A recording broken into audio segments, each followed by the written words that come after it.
Eu queria fazer duas coisas hoje. Uma das coisas que eu gostaria realmente era a gente ampliar um pouco mais aqueles documentos que eu passei para vocês. Eu queria ampliar isso aqui, mas o coordenador pediu para ter uma palavra com vocês, apesar dele não ter marcado exatamente hoje. Não está. Então ficou meio que suspenso aí. Bom dia, Vitor. Bom dia, Pedro. Então, o coordenador viria hoje falar sobre essas normas, né, esses anexos aqui, tá? Um pouco mais, né, sobre o TCC, sobre as práticas profissionais, né? Enfim, estágio. Então, eu vou deixar por um segundo momento, quando ele vier falar sobre isso, tá bom? Então, eu vou aqui continuar nossa teoriazinha. E aí, eu queria destacar aqui um livro que um aluno me deu, que eu não sei quem de vocês foi exatamente, não lembro do momento, mas quem foi, por favor, se pronuncie, que é Metodologia de Pesquisa para a Ciência da Computação. Esse aqui foi um livro, ele é gratuito, pode ser baixado. Eu vou botar lá no nosso Classroom, tá? Mas é interessante porque foi um orientador do aluno que passou para ele, então, enfim, mas muito legal, tá? Desse Raul. E eu estava dando uma olhada nele, e inclusive ele tem um link, tá? Esse link, olha só, esse site aqui, lelivros.lovers, love, parceiros. Então, nesse Ler Livros, ele tem não só o dele, né? Como também outros livros, né? Então, é interessante, porque é gratuito, tá? Então, inclusive, aqui você tem até uma, uma mensagem bem interessante, né? Quando o mundo estiver unido na busca do conhecimento e não mais lutando por dinheiro e poder, então nossa sociedade poderá, enfim, evoluir a um novo nível. Por enquanto é um sonho utópico, né? Mas, enfim, ele está na sexta tiragem, né? Esse que eu estou aqui com o PDF, tá? E é mais interessante é que ele fala aqui que você não pode vender, né? Mas é totalmente, não pode, poderá ser reproduzida ou transmitida, tá? Ele está autorizando, tá vendo? Nenhuma parte deste livro sem autorização, perdão, sem autorização prévia por escrito da editora poderá ser reproduzida ou transmitida, seja quais forem os meios empregados. Porém, ele libera, né, desde que você use para o aprendizado, tá? Então, bem interessante. Aí você tem aqui a biografia do autor, muito legal também. E aí ele mostra aqui que no prefácio, né, que eu sempre gosto de olhar, porque nesse prefácio ele conversa com você, né, ele explica, mais ou menos o objetivo do livro, né. Então sempre olhe, tá, gente? É o espaço que o autor tem para uma conversa mais direta, né. Então este livro se destina principalmente aos alunos do curso de Ciências da Computação, seja na graduação, especialização, mestrado, doutorado, e por que não, num curso de tecnólogo, né, que vão realizar um trabalho científico escrito na forma de monografia, dissertação ou tese.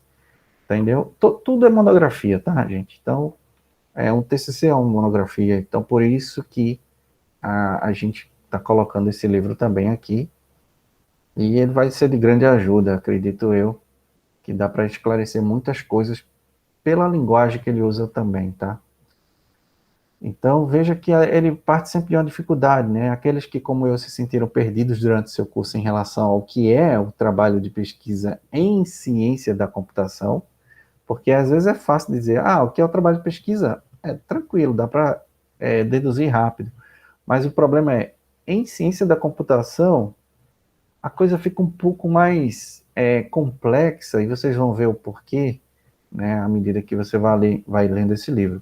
Eu não vou ler o livro todo para vocês, tá? Mas algumas partes eu vou destacar aqui, mas eu gostaria realmente que vocês fizessem essa leitura do livro como um todo, vale a pena.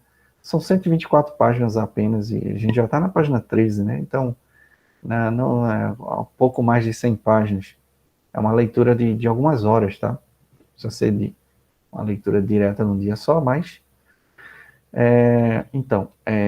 em relação ao que é o trabalho de pesquisa em ciências da computação, poderão encontrar algumas informações valiosas nesse livro e, portanto, diminuir um pouco a tensão da tese, ou seja, a sensação de angústia que quase invariavelmente atinge os alunos que precisam escrever um trabalho científico.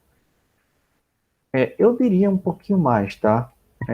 Tudo bem, aqui é o objetivo do autor, mas qual é o meu objetivo como professor de TCC para vocês? Quando vocês baixarem uma tese, uma dissertação, vocês saberem dessas dificuldades, conhecerem essas dificuldades, talvez vocês até valorizem melhor, né, o trabalho que vocês estão lendo. Talvez vocês encontrem, entendam os elementos que ali contém, entende? As partes, como é que foi montado. Então, você, sabendo as posições das peças, fica mais fácil de você fazer o quebra-cabeça, que é, na verdade, uma monografia, tá? Então, é mais ou menos essa a ideia. Tá? Então, um aluno de computação que tenha lido livros de metodologia científica de outras áreas já deve ter percebido que nem sempre os autores falam da linguagem que nós entendemos. E isso é um problema, porque eu sempre tento, né, procurar livros. Aí a gente está com 3 apostilazinhas, mas nenhuma é da área. E aí realmente fica, tá, ok, professor, dá para entender essas partes, mas e na ciência da computação, como é que fica, né? E nessa área da informática? Porque vocês vão ver que ela tem coisas um pouco mais específicas demais, entende? Mas vamos lá, vamos para frente. Nem sempre os métodos de pesquisa de outras áreas se aplicam à computação, devido às características especiais dessa ciência, que permeia praticamente todas as outras atividades humanas. O que é bonito na informática é isso, é que você pode, eu não vou falar de todas as áreas, mas é praticamente todas, né? Praticamente todas. Então, a informática, ela pode dar uma ajuda, né? Ela dá ajuda, na verdade, em diversas áreas, e é muito importante o pessoal de informática interagir com as demais áreas, entende? Então ele está lá na medicina, está lá na física, está lá na matemática, está lá na história, está lá, enfim, no direito. Você vai navegando, né? Vai fazendo esse link, né? É óbvio que não estou falando um aluno fazendo isso, mas eu estou falando que os alunos de informática entrando numa área que seja interessante para eles, para ele, né, para aquele aluno, mas que saiba que onde você entrar, você vai contribuir sim, porque as pessoas, elas não dominam a informática, elas não dominam a tecnologia, entende? Então você pega um professor de história querendo fazer uma, uma datação arqueológica, ela entende tudo de sítio, ela entende tudo de escavação, ela entende os métodos, mas ela não entende, por exemplo, de uma ferramenta de estatística, de um equipamento de leitura de datação, entende? Como é que funciona as diversas técnicas, tá? Ela pode até entender algumas, a teoria, mas na prática não fica distante. E quando você vai para a medicina, a mesma coisa. O médico entende ali do coração, entende das válvulas, das veias, das artérias e tal, do fluxo sanguíneo, mas de um instrumento, de um equipamento, de um leitor lá que vê o batimento cardíaco e a partir dali traça uma estatística sobre possíveis problemas que aquele paciente está tendo, né? Ele não domina isso, entende? Então, quando a gente vai realmente, para mim, a área de informática, ela tem essa coisa bonita, entende? Que você vai dar dos setores primordiais, né? Por exemplo, na agricultura, como é importante a informática na agricultura, na pecuária, tá? Na mineração, aí você vai subindo todas as áreas, desde o básico até as áreas mais altas, de mais alto nível de conhecimento humano, e está lá a informática presente, né? Então, veja só, esse livro então procura apresentar conceitos de ciência que sejam compreensíveis ao aluno de computação. Em especial, são apresentadas histórias informativas e dicas baseadas na experiência do autor em cerca de 20 anos de orientação e elaboração de trabalhos científicos. Então, a pessoa tem realmente uma boa experiência, e não só escrevendo como orientando, tá? Então, ele ainda tem a contribuição de um segundo autor, né? Então, veja que são várias pessoas fazendo um trabalho em conjunto, né? Aí ele começa com uma história, gente, que aí eu vou pedir um favor para ler, porque essa história, ele vai citar ela ao longo de todo o livro, tá? Então, essa historinha que parece, assim, bem absurda, mas ela mostra bem, assim, vamos dizer, as falhas que podem acontecer numa pesquisa. Claro, a gente não está nessa etapa agora, né? A nossa etapa, e talvez a nossa...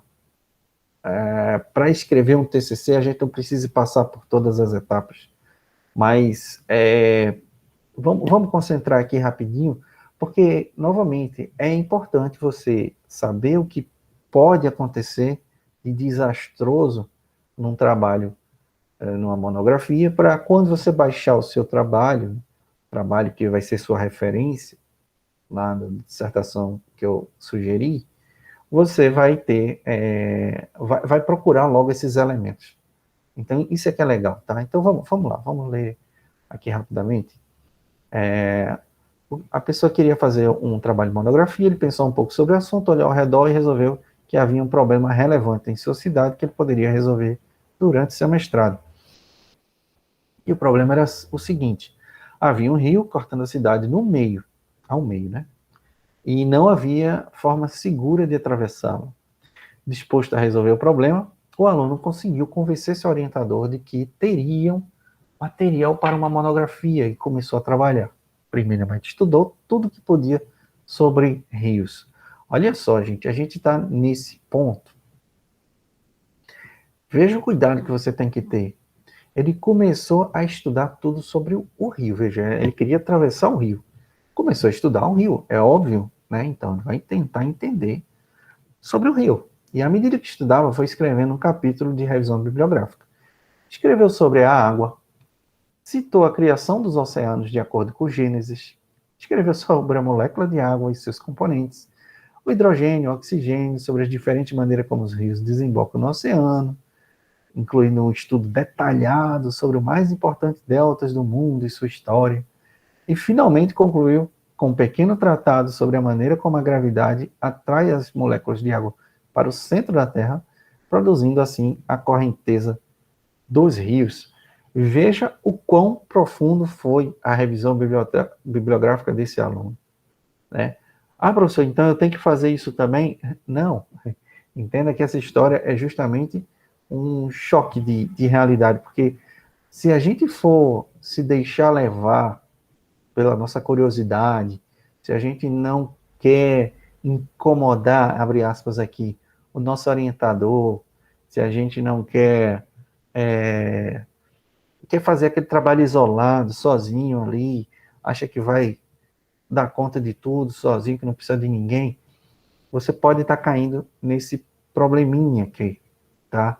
De você fazer uma revisão gigantesca, super profunda, mas que não sei exatamente o quanto vai ajudar a gente a atravessar o rio, entende? Vamos lá, e continua, né? Encerrada essa parte da pesquisa, que é a parte que a gente está hoje, né? Que vocês deveriam já estar dominando aí, o aluno deparou-se com um problema em si, que era a inexistência de um meio para cruzar o rio. Pensando um pouco sobre o assunto, ele se lembrou de um instrumento sobre o qual já havia ouvido falar e que servia de levar os objetos do ponto A para o ponto B. Esse instrumento era a catapulta, né? Então você sabe que a catapulta É um negócio usado em guerras, inclusive, né? De botar pedra, você estica e ele arremessa a pedra, né? Pois é, escolhida a ferramenta de trabalho, o aluno passou a planejar os experimentos. Inicialmente transportou 100 indivíduos de um lado para o outro do rio usando a catapulta. E desses indivíduos, 95 não sobreviveram ao experimento. Tá? Isso aqui é uma obra de ciência. Claro que não existiu de fato esse experimento, tá, gente? Não dessa forma. Misericórdia. Pelo amor de Deus. Mas olha que muitas coisas são feitas dessa forma mesmo, tá? Porque aqui a gente está falando de pessoas, né? Às vezes são animais, mas às vezes são equipamentos, às vezes, né? E aí vamos lá, ele viu, então o aluno concluiu que a eficácia do instrumento era de, portanto, de apenas 5% e que haveria grandes possibilidades de melhoria. Portanto, o tema era promissor. Veja, até então, o aluno estava fazendo tudo da cabeça dele, baseado num problema, né, que existia, era real, e ele pegou um instrumento. Então, o instrumento era usado já há muito tempo, né, um instrumento antigo e tal. Eles, se funcionava ali, pode funcionar aqui. Olha só, tá? Veja que existe realmente um sentido nessa história como um todo. Como segundo experimento, o aluno entregou um paraquedas a cada uma das suas cobaias e fez o teste com mais 100 indivíduos. Observou então o seguinte: cerca de 20% dos indivíduos se assustavam durante a travessia e abriam os paraquedas antes da hora, caindo dentro do rio, sendo arrastados pela correnteza. Cerca de 30% se assustavam durante a travessia e esqueciam-se de abrir os paraquedas, sofrendo as consequências da queda na outra margem do rio. Habilmente, o aluno concluiu que houve uma melhora no experimento, pois o índice de sucesso passou de 5% para 50%, o que é uma melhoria substancial, né? Então, metade agora consegue atravessar. Então, ele poderia estar satisfeito com esse resultado, né? Aí você pensa assim, professor, mas um experimento em que funciona em 50%, ou seja, na metade, dá para se usar? Pois vocês sabem que, por exemplo, quem anda de ônibus, quem tem carro, até moto, né? A moto talvez menos. Mas ali a gente está usando um motor a combustão que ele tem 30% de eficiência energética. Então, 70% do motor ele é gasto em calor. Tá? É por isso que existe um radiador ali para resfriar, ou na moto existe aquelas aletas, né, para o vento passar. Porque você está desperdiçando ali energia sob forma de calor. É impressionante, né, gente? Mas a gente usa. Mas está muito mais eficiente hoje em dia. Talvez eu falei 70% de perda, mas talvez seja hoje até menos, né? Com a injeção eletrônica, com vários equipamentos que se colocam num carro, realmente houve uma redução. Mas o desperdício é maior do que 50% ainda, né? Quem ouve rádio, também o rádio, ele é um equipamento que desperdiça muita energia. A televisão também, não o seu aparelho em si, mas a radiação de televisão, aquela energia que é jogada na atmosfera para poder você assistir na sua antena da sua casa, aquilo ali tem um desperdício absurdo, né, de energia. Mas vamos lá, então, o problema não era esse. Vamos ver se dá para melhorar. Então, o aluno lá não satisfeito, resolveu testar outra abordagem para melhorar o sistema. Eliminou o uso do paraquedas, que causava pelo menos 20% de perda sobre o rio, e instalou um colchão de ar na margem oposta. Olha só. Realizou um novo teste com mais indivíduos e verificou que 95% das vezes os indivíduos sobreviviam à travessia, sendo que apenas 5% dos casos aterrissavam fora do colchão do ar. Então ele disse: opa, inventei um negócio assim formidável. 95% vai funcionar. Ele não se importa muito com os 5%, já que os primeiros experimentos era justamente 5% que sobreviviam, né? Então ele está agora com o resultado oposto. Então ele disse: opa, agora sim, estou satisfeito com os resultados. E encerrou os experimentos, até porque estava difícil, né? Encontrar voluntários que estivessem dispostos a se arriscar. E como trabalho futuro, ele já havia pensado em propor um algoritmo de cálculo da velocidade da catapulta baseado no peso do passageiro e no seu índice de pânico, com vistas a diminuir ainda mais a taxa de erro observada. Então veja que ele agora está criando uma nova teoria, né, para ainda melhorar o que para ele já estava bom, né? Então veja o gasto, né, o desperdício de energia até agora, né, que esse aluno está perdendo, né? Ele está perdendo energia, ele está perdendo tempo, ele está perdendo, inclusive, vidas, né? Inclusive, assim, se a gente for para a nossa realidade agora da última pandemia, quantos experimentos foram feitos, né, gente? Porque essa aqui é uma teoria, é uma historinha, mas existe uma história real acontecendo no nosso país e no mundo, né? Inclusive, é triste, assim, quando a gente pensa, quando vai se pesquisar sobre vacina, né? Você tem um grupo de controle, tem um grupo que toma vacina e tem um grupo que toma vacina que não é vacina, né? Que é o que chama de placebo. Que as pessoas não sabem quem tomou a vacina que está sendo testada ou quem não tomou a vacina quer dizer, quem tomou a vacina que não é a vacina, que é um placebo porque psicologicamente pode ter diferença, né? Então, enfim, quando vai para a área de saúde tem isso. Quando você está testando um remédio, você dá o remédio para uma parcela e dá um remédio falso para outra, né? Para justamente não ter interferência psicológica, ser realmente interferência do remédio. Então, o que que acontece? Eles vão ver quem sobrevive, né? É triste, porque às vezes a sobrevivência de quem tem vacinado é bem alta, é 80, 90, às vezes 100%. Mas para quem não tomou, né? Tendo um remédio que funciona ali 100%, cara, foi sorteado e não tomou o remédio. É triste, né, a gente pensar assim. Mas é assim que é feito, tá? Às vezes em animais e depois vai para humanos, né? Mas é exatamente dessa forma, é tudo estatística.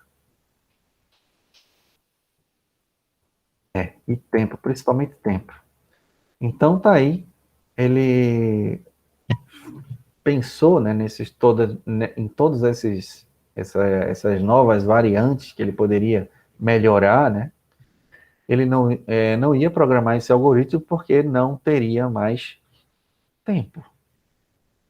Então, estou destacando aqui o tempo porque realmente o tempo é o maior inimigo de um pesquisador, tá? Principalmente quando esse pesquisador está começando, que ele tem que escrever uma dissertação, que ele tem que escrever um TCC.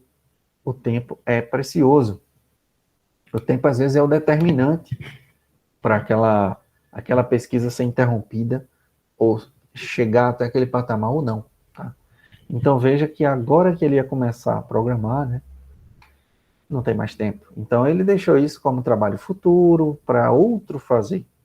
Escreveu, portanto, o capítulo do desenvolvimento e entregou o texto para o orientador, sendo que só faltava escrever as conclusões e o resumo, tá?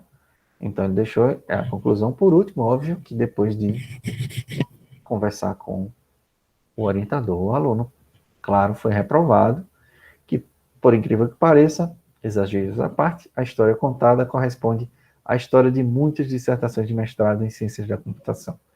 Então, veja que existia um problema real, a pessoa testou uma possibilidade, né, um instrumento, tá? Viu que o instrumento funcionava se ele fizesse determinadas correções, aí na hora de escrever o algoritmo, na hora que iria entrar de fato a ciência da computação, ele botou como trabalho futuro. Tá? Então, o que de fato serviu um trabalho desse? Né? Então, apesar, ao longo deste livro, então, o livro ele tentará mostrar o porquê o aluno foi reprovado. Tá? Apesar de seu trabalho ter área de ciência, ele pecou em vários aspectos no que concerne o seu comportamento e a metodologia científica. Apenas para citar alguns, Desde o momento da definição do tema até a conclusão dos experimentos, ele não voltou a entrar em contato com o seu orientador que poderia tê-lo redirecionado. Então, o início, pessoal, é muito importante, né? O aluno, ele é como uma flecha, né?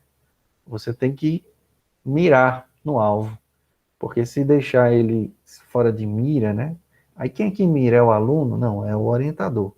O orientador sabe onde é o alvo que tem que atingir. Tá? Se deixar o orientando lá perdido, né? A flecha vai para qualquer canto, tá? Não realizou uma revisão bibliográfica adequada, pois estudou muita coisa sobre rios. Aí o cara virou especialista em rio, mas não sobre as formas que já existiam para cruzá-lo, como, por exemplo, pontes, barcos, teleféricos. Por ter feito uma revisão bibliográfica inadequada, ele concluiu erroneamente que era a primeira pessoa no mundo a tentar resolver esse tipo de problema. Olha só, vocês vão criar uma dissertação? Vão criar uma tese? Não, tá? Mas entenda, os textos que vocês vão ler, eles têm que estar, vamos dizer assim, com essa fundamentação, entende? Você não pode... Vou pegar um texto aqui. Eu não posso pegar o texto, na revisão bibliográfica daquele texto que está falando de atravessar um rio, está falando sobre o rio, não está falando sobre os diversos métodos, entende? Que você teria. Tá? Então vocês vão ver realmente que às vezes é porque não existe mesmo. A informática tem muita coisa que não foi criada ainda. Né? Então realmente, dependendo da área que vocês pegarem, é livre, né? E quando eu falo vocês pegarem, é vocês pegarem as dissertações e teses, ok? As monografias já escritas, vocês vão tentar observar isso, que aquele aluno é igual a esse que só estudou o Rio e esqueceu de colocar, né, de exemplificar, de mostrar e estudar também os outros métodos de cruzar um rio. Tá entendendo? Um detalhe também, tá, pessoal? Quando você estiver pegando a revisão bibliográfica de um trabalho desse, não queira ir atrás de todas as fontes que ele escreveu, que ele leu. Não vá por aí. Uma, duas, três fontes, ok, eu acho que vale a pena. Pelo menos duas, três fontes. Mas a pessoa está citando 10 fontes ali, não vá pelas 10 fontes, não vale muito a pena. Tem a fé, aí é um ato de fé também, né? A pesquisa é um ato de fé. Você tem que aceitar, tá? O que aquela pessoa realmente escreveu. Então, cuidado quando for fazer a revisão bibliográfica, veja se está adequado ou não, tá certo? Não vai aprofundando, porque, gente, é um poço sem fundo. O conhecimento humano é gigantesco. Não queira absorver tudo, que você não vai conseguir. Isso não é um desestímulo, tá, gente? Isso é uma realidade. Eu acho que é o contrário. É que você está gastando muita energia com essa parte e esquece, né? Ou quando vai para a parte que interessa ao curso e à sua vida, você já não tem mais energia, você já não tem aquele tempo, já não tem mais aquela possibilidade de dedicação. Então, muito cuidado aí. Bom, ele escolheu uma ferramenta a priori e começou a trabalhar com ela sem uma justificativa adequada para ter eliminado outras ferramentas candidatas. Então, ele nem fez um levantamento de todas as formas de atravessar o rio. Ele escolheu uma e pronto, eu vou entrar de cabeça nesse aqui e tem que ser, vou fazer dar certo. Não. Veja as possibilidades. Às vezes, gente, você quando tem muitas possibilidades, aí, poxa, professor, tem 10 formas de fazer a mesma coisa. Eu vou ter que testar as 10? Veja, existe uma pesquisa chamada exploratória, que eu adoro, que é você, sim, testa uma forma, testa outra, não precisa aprofundar naquela forma. E aquele primeiro contato já vai te dar algumas respostas, já vai pedir, já vai permitir ou te dar um embasamento para você eliminar aquela forma que você testou. Essa aqui, ó, sem condição, essa eu não vou botar. Essa aqui pode ser. Essa aqui, olha, essa aqui foi melhor do que a outra. Então, eu já vou eliminar a outra que eu tinha já selecionado. E aí você vai fazer aquela pequena exploração ali, tá? Das ferramentas possíveis, tá? Seus trabalhos consistem na comparação do seu trabalho com o seu próprio trabalho. Eita, perdão. Seus resultados consistem na comparação do seu trabalho com o seu próprio trabalho, ou seja, não há comparação com trabalhos correlatos de outros autores. Então, o que ele viu foi quantas pessoas conseguiam atravessar para o outro lado.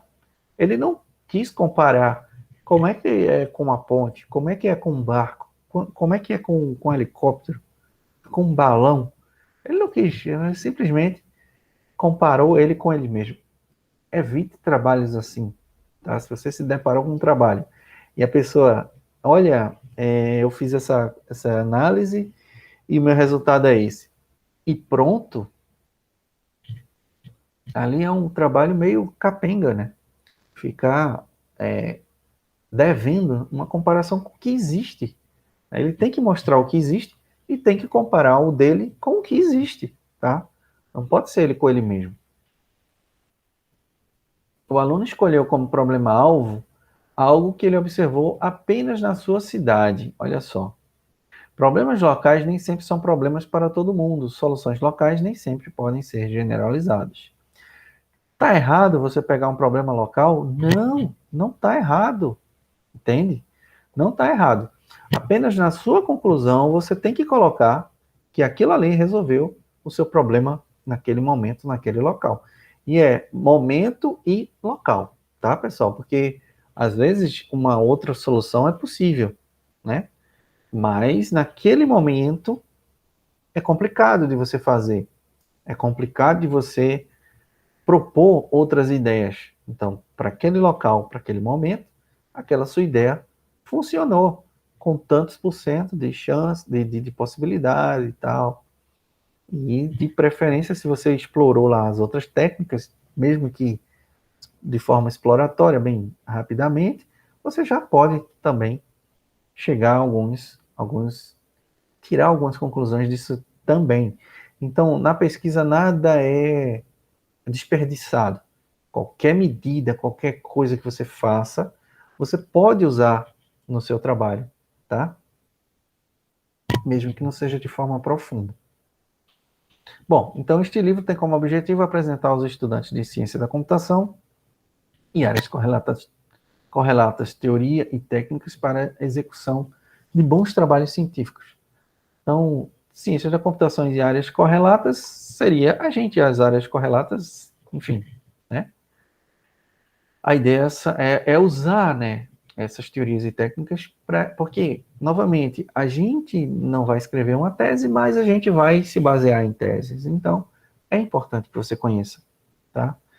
Casos semelhantes aos citados já aconteceram muitas vezes, mas podem ser evitados com alguma orientação. A propósito, nenhuma pessoa ou animal foram feridos pelo autor deste livro enquanto ele escrevia a história da catapulta, né? Pelo menos não que ele tivesse conhecimento, já que a ciência o leva a não crer em verdades absolutas. Ele poderia ter pisado em uma formiga sobre a mesa sem querer, sem perceber, né? Então, veja só, né, gente? Uma coisa que é importante aqui, né? Uma pequena brincadeira aí, mas essa frase é interessante. A ciência o leva a não crer em verdades absolutas. As verdades, elas mudam, elas são temporais, né? Então, o que é verdade hoje pode não ser amanhã, tá? Então, hoje é impossível um carro voar, amanhã pode ser que não. Ah, hoje é inviável um carro elétrico, amanhã pode ser que não, né? Então, o amanhã ele está chegando, né? Então, a coisa está acontecendo. O mundo não para de girar, né? Então, eu estou falando de carro elétrico porque hoje de manhã eu estava assistindo exatamente uma evolução lá de um carro que já estava sendo vendido aqui no Brasil e ele já está na segunda geração. Então, veja, a coisa está acontecendo, né? Aí já venderam mais de 300 em um ano, né? Nesse ano já. E o ano ainda não acabou. Então, tem algumas pessoas já usando. É prático? Não, não está sendo prático, porque você tem que carregar em casa, porque não tem postos de abastecimento no meio da rua. A energia está inviável, né? De repente, se for analisar, talvez nem compense tanto em relação a quando coloca o custo do carro elétrico, não o custo do abastecimento, mas o custo do carro elétrico, na energia que está, talvez não seja interessante. Mas, enfim, novamente, ó, verdades absolutas não existem, tá? Ah, então eu tenho que acreditar em tudo? Não, olha só, cuidado aí, tá? A coisa tem que ser embasada, tem que ter base científica, tem que ter base, né, na ciência, tem que ter métodos, tem que ter resultados, tem que ter discussão, tá? Cuidado aí. Usualmente no Brasil diz dissertação de mestrado e tese de doutorado. Em outros países usa o termo indistintamente ou até com significados diferentes também, como aqui. Neste livro trabalhamos individual, neste livro o trabalho individual para obtenção de um grau, seja graduação, especialização, mestrado ou doutorado, será denominado monografia, tá? Para simplificar o texto. Então, o que a gente vai escrever também é uma monografia, um TCC é uma monografia, tá? Então, por isso que eu digo, esse livro, né, um livrozinho, ele de fato vai te ajudar nisso aí, ele de fato vai auxiliar mesmo para você escolher o seu TCC. Vê só, eu não vou ler esse capítulo 2, tá? Não vou ler, eu vou deixar vocês lerem esse capítulo 2, é bem interessante, que são os estilos de pesquisa correntes em computação. Então, quais são os estilos que existem? Quais são os estilos possíveis? Tá? Bem interessante, eu acho que eu vou pedir um resumo, porque a gente ficou de passar um trabalho e eu não passei, e aí de repente fazer um resumozinho aí sobre esses estilos, tá? Então, apresentação de um produto, apresentação de algo diferente, não necessariamente um produto, apresentação de algo presumivelmente melhor. E aí você tem que ver melhor em quê? Melhor para quem? Apresentação de algo reconhecidamente melhor. Como? Enfim. E apresentação de uma prova. Acho que é isso aí. Tá? Então, depois desses estilos aí, né? 5 estilos, tem também a discussão. Também é um estilo de teses e de monografia. Vamos falar sempre monografia, tá? Ok? Então, eu vou passar um trabalhinho para vocês fazerem um resumo desses 6 estilos, né? De 5 estilos e mais essa discussão aí final. Das possibilidades, né, de um trabalho na ciência da computação. E seria muito interessante, já que vocês todos deveriam já estar com a dissertação escolhida, né? Ou a tese ou a dissertação, você tentar identificar em qual desses estilos a sua dissertação se encaixa, tá? Então vai ser bem legal esse trabalho. Bom, aí no capítulo 3, pessoal, eu queria chamar a atenção aqui sobre a preparação de um trabalho de pesquisa, tá? Então, a preparação de um trabalho de pesquisa é uma etapa que deve ser realizada antes que tudo se comece a escrever sobre pesquisa. Como a gente não vai fazer uma pesquisa aqui necessariamente, tá? Eu vou adiantar para o que interessa a gente nessa disciplina de TCC. Essa leitura do capítulo 3 também é bem legal, mas a gente não vai fazer ela agora, não como um todo, tá? Eu queria chamar a atenção no seguinte, ó, só nessa frasezinha aqui, só para vocês atentarem. O segredo de um trabalho de pesquisa de sucesso, vou até ampliar aqui, consiste em ter um bom objetivo. Uma vez definido o objetivo do trabalho, tudo mais gravita ao redor dele. A justificativa vai dizer por que vale a pena buscar esse objetivo.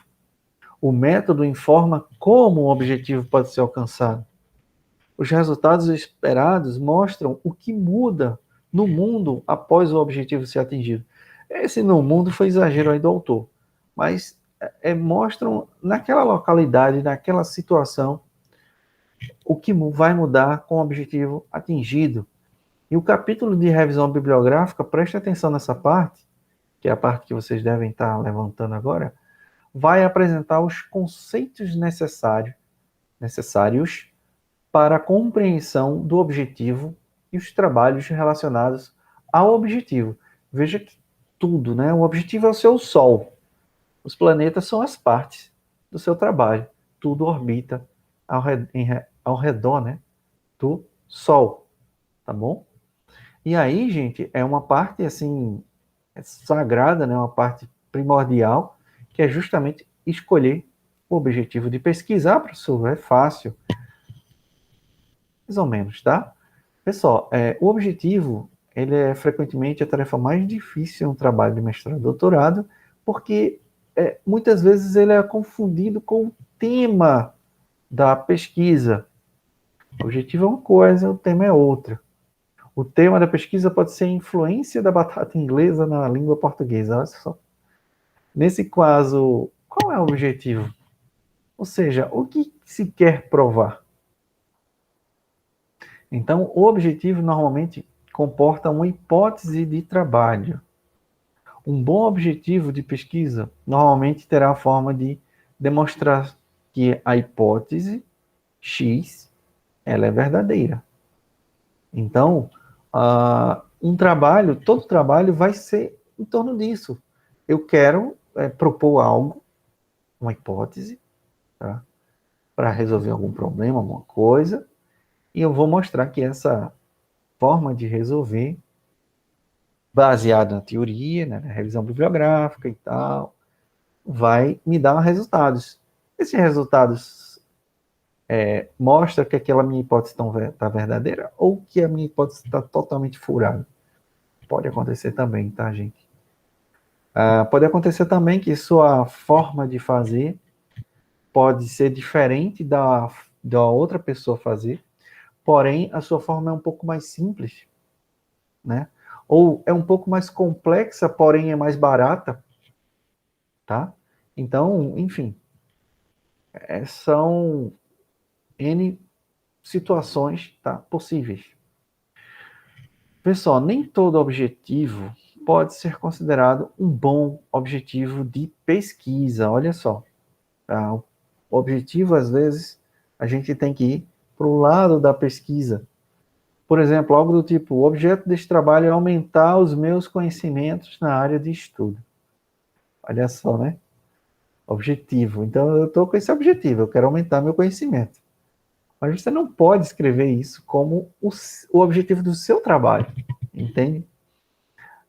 Isso aqui pode ser até muito sincero, mas não convence ninguém de que algum conhecimento novo para a humanidade será produzido. Portanto, isso deve ser evitado, obviamente, tá? Pelo amor de Deus. Então, outro objetivo, algumas vezes encontrado, né, é a forma de propor. Alguma coisa é proposta, normalmente um método, uma abordagem, uma técnica, um algoritmo, uma comparação ou qualquer outra coisa. A questão é, se o autor fizer a proposta, então o objetivo será atingido? Por exemplo, se o aluno se propõe a propor e propôs, então está proposto.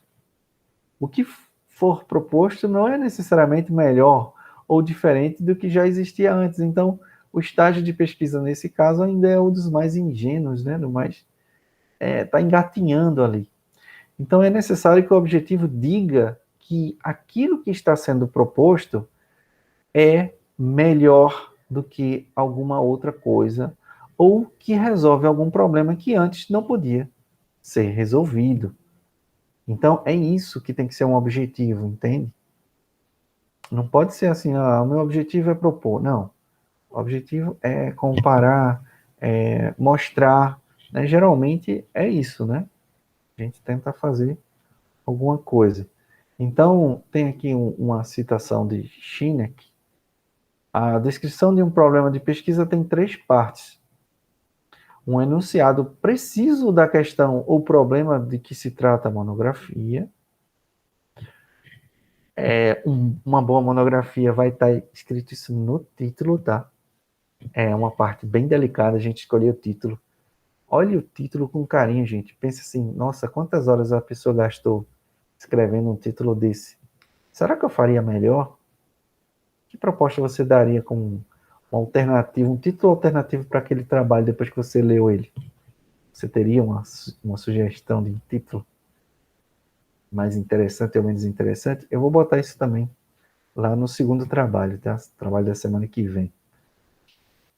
Uma explicação por referência direta à bibliografia de que tal questão de pesquisa ainda não foi tratada, isso seria uma segunda forma, né? Uma explicação por referência direta à bibliografia de que tal questão de pesquisa ainda não foi tratada. É uma forma também de descrever a pesquisa, né? De uma parte da pesquisa. E, finalmente, uma discussão sobre por que é importante tratar essa questão de pesquisa, tá? Então, enunciado preciso, explicação por referência direta, então ele vai estar citando fontes, e, finalmente, uma discussão mostrando que aquela técnica, aquele método que você vai usar é importante, tá? Então, o item B falhará se o aluno não conseguir deixar claro que a questão da pesquisa nunca foi tratada.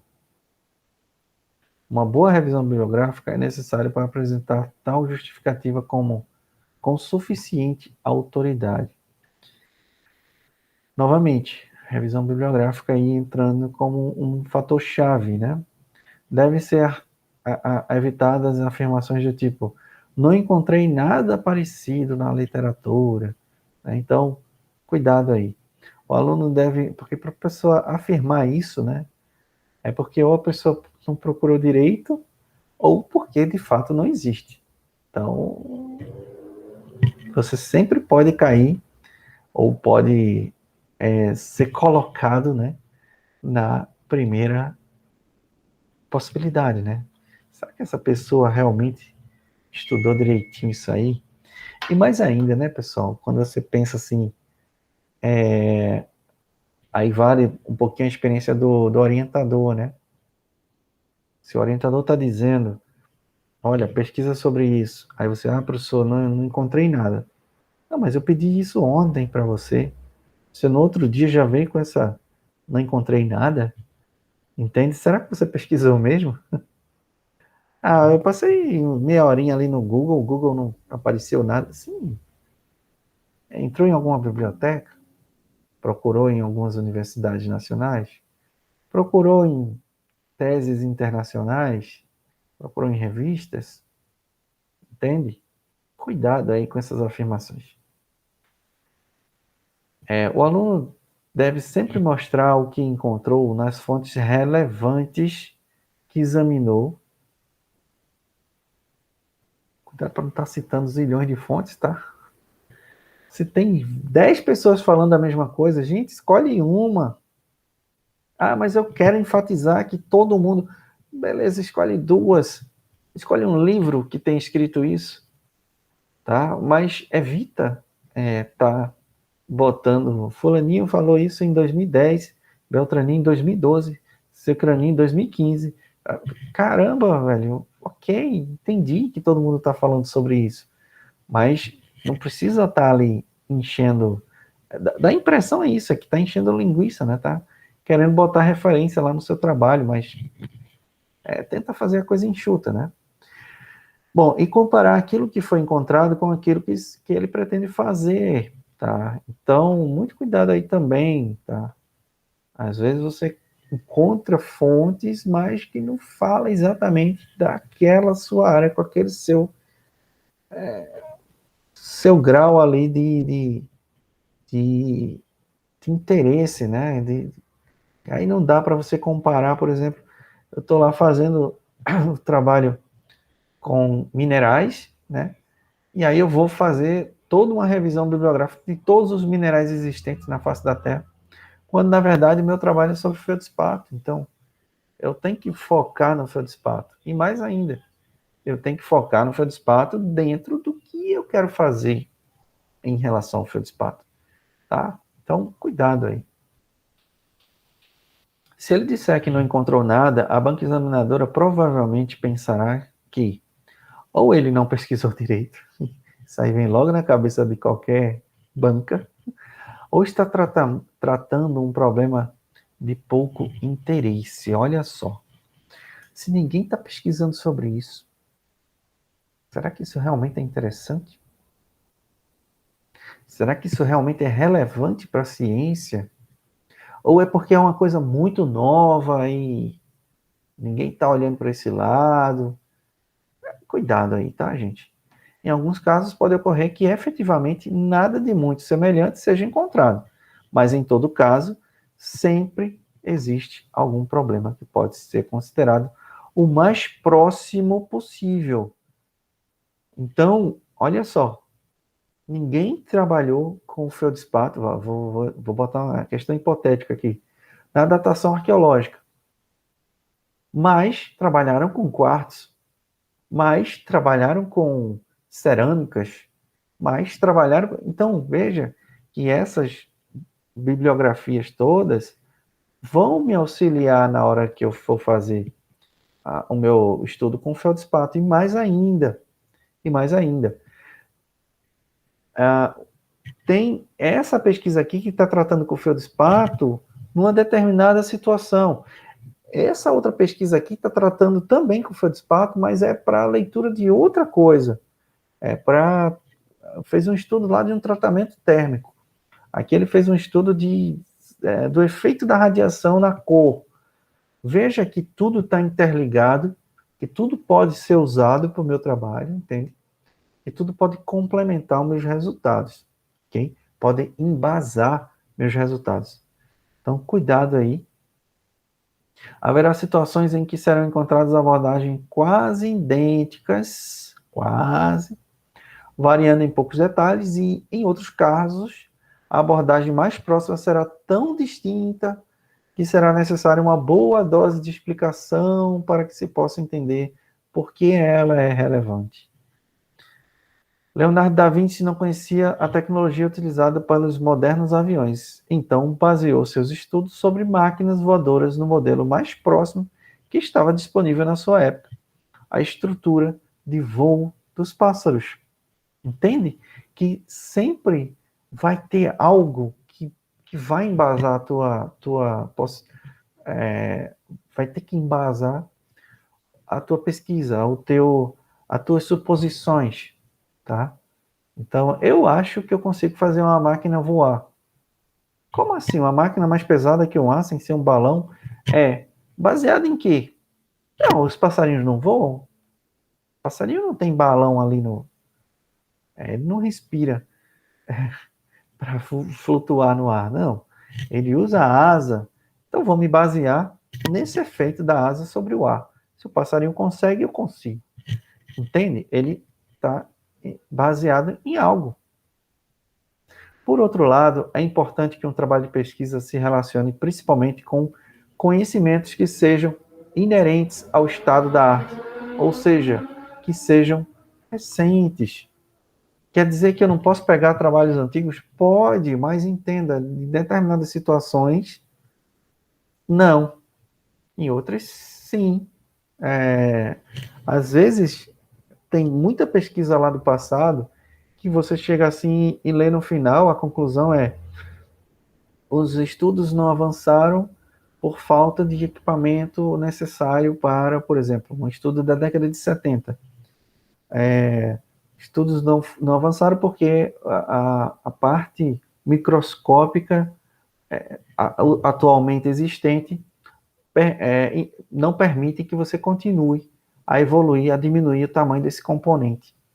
Tá? E aí você vai, resgata um trabalho desse para a realidade de 2021, onde você trabalha com nanotecnologia, onde você tem equipamentos agora que fazem microcirurgias, microsoldagens, enfim, com instrumentos muito mais precisos, e aí você pode dar continuidade àquilo ali, mas obviamente que se você sua base é aquele estudo lá de trás, você vai usar aqui na frente, tá? Referenciando aquele estudo pioneiro lá atrás, tá? Mas, por exemplo, não faria muito sentido hoje, com todos os conhecimentos de engenharia aeronáutica disponíveis, ignorar essas informações e tentar construir máquinas voadoras baseadas nos modelos de Leonardo da Vinci, entende? Então, não faz muito sentido. Eu vou desenhar um novo modelo de avião e vou pegar lá o material do Leonardo, quando a gente sabe que muitas daquelas máquinas não iriam funcionar ou não seriam tão eficientes quanto as que a gente tem hoje. Tá? Então, muito cuidado aí. Novamente, uma boa conversa com o orientador vai te eliminar, né, muita perda de tempo, tá? Apesar disso, os conhecimentos antigos não devem ser de todo ignorados. Muitas vezes o conhecimento antigo, aliado ao estado da arte, pode produzir resultados muito interessantes. No caso da indústria aeronáutica, por exemplo, tenta-se hoje produzir aviões flexíveis que, de certa forma, imitam a estrutura de voo dos pássaros. Mas isso é feito com base em conhecimentos atuais. Não se está reinventando a roda, mas aperfeiçoando conceitos já existentes. E aí eu quero chamar até a atenção a vocês sobre um detalhe, né? Quando a gente fala, a gente usa muito essa expressão, né, de reinventar a roda. Então, deixa eu só botar aqui, eu acho que é da Pirelli. Eu não estou fazendo propaganda aqui, tá? Mas tem um novo Pirelli aí que o pessoal tá colocando uma tecnologia. Olha só, uma tecnologia que dentro do pneu ele vai se tampar os furos, entende? Deixa eu ver se eu consigo aqui abrir sem tanta propaganda, meu Deus. Então, não estou fazendo a propaganda do produto, mas da tecnologia, do reinventando a roda, olha só. Não vamos reinventar a roda, mas tá aqui, ó, uma roda literalmente, né? E aí o pessoal disse assim, olha, que tal a gente colocar algo dentro do pneu Seal Inside? Ela permite que o veículo continue rodando e evita a perda de pressão de ar em caso de perfurações de até 4 milímetros na banda de rodagem. A tecnologia Seal Inside não necessita de aro exclusivo, sendo o TPMS, né, o mesmo sistema, aconselhável, porém não é obrigatório. Ele pode ser usado em qualquer tipo de veículo, dependendo da sua medida. Então, quando você vai para essa tecnologia Seal Inside, e vamos botar aqui no Google, o que acontece aí? Ele simplesmente fura, né? E ele cria uma camada, né? Uma manta selante, olha só. Então ele furou, tá? Aí começa a vazar, mas na hora que você tira o prego ou o parafuso, a manta, né, que é um gel, ele vaza por ali também e entope o buraco, tá? Então veja só, já existe o pneu, já existe as tecnologias de pneu, mas estão reinventando roda, né? Veja o quão revolucionário vai ser isso. Imaginem, gente, a revolução de um pneu, de uma tecnologia dessa na indústria automotiva nacional, porque a gente ainda obriga os carros a terem pneu suporte, um pneu reserva, né? Imagina isso, agora você retirar de todos os carros aquele pneu, retirar de todos os carros um macaco, retirar de todos os carros, não, o triângulo eu acho que vai deixar, né? Mas chave de roda, né? Veja aquele peso que a gente fica carregando no porta-malas, aquele volume, né? Veja que agora os carros vão ter um porta-mala maior para comportar mais coisas. Então, vê como uma tecnologia E a pessoa diz, não, mas o pneu, o que falta mais inventar no pneu? Tem mais coisa, olha aí. É uma tecnologia nova, né? Que por enquanto está na Pirelli, mas provavelmente vai ser uma coisa padrão aí para todo mundo. Já existia um produto que você enchia o pneu com ele, né? Mas é em caso de furo, né? Então você colocava o selante depois que furava. Esse não. Já vem na estrutura do pneu, já vem dentro do pneu. Né? Um avanço que a gente teve há 30 anos atrás foi tirar a câmara de ar do pneu, né? Que hoje ainda a gente usa nas bicicletas, né? Câmara de ar, nas motocicletas também. Quer dizer, motocicleta já tem sem câmara também. Mas imagine agora essa tecnologia no pneu de uma moto, né? De uma bicicleta. Como vai ser revolucionário isso, tá? Então, é uma tecnologia de uma coisa que já existe, mas que você consegue melhorar, né? Aplicando um produto lá internamente. Bom, gente, é isso. Acho que é o que eu tinha para passar. Eu vou passar uma atividade hoje ainda sobre isso, tá bom? Para vocês fazerem de forma individual, para vocês também, baseado no trabalho que vocês já estão pesquisando, chegar a essas definições, tá? De como o seu trabalho se engloba aí dentro dessa teoria que a gente passou hoje. Mais importante aí, né, pessoal, é você já ter definido o seu trabalho, já ter baixado, já ter lido, feito as primeiras leituras, os sublinhamentos, feito o resuminho, tá? Eu estou esperando que vocês todos estejam trabalhando aí em casa, tá bom, gente?